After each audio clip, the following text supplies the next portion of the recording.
All right, I just looked at the directions here, and after stopping that other video, realized there's a couple other parts to this question. So the first part was to graph it. That's all we did before.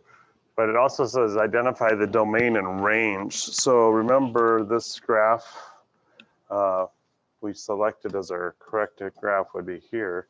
The domain, the x values, remember the pink is our exponential. That's not really part of our real graph. Our real graph is the one that's going like that. So the x, it goes right up to the x equaling 0. So my domain here would be the x values, and they are starting at 0, and then they go forever to the right to positive infinity. And the range, the y's, how low do they go? A negative infinity. And how high do they go? They go to a positive infinity. This keeps going up. It's just that it's a gradual. So your y's can increase forever there if you went out to infinity. So that's your domain, your range, and then any intercepts. So remember how this goes through 0, 1. So this is my x-intercept. That's when the x and y change places. So this would be 1, 0.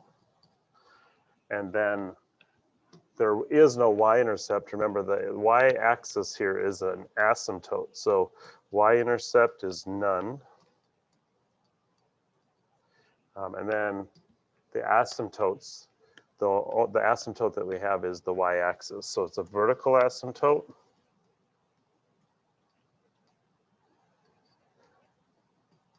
It's the y-axis.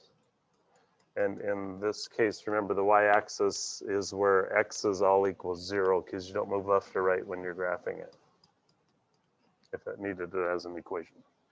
All right, that finishes up that problem then after, oh, wait, end behavior. So the end behavior on the left, so as x approaches 0, and you know, I almost want to say as x, because x doesn't go any, then your y goes to a negative infinity. This x, I'm thinking, because it goes over that way, x approaches 0 from the right or from the positive side.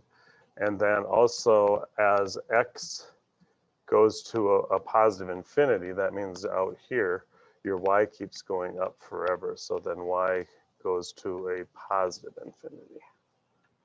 All right, now I think we answered all the parts of that original problem.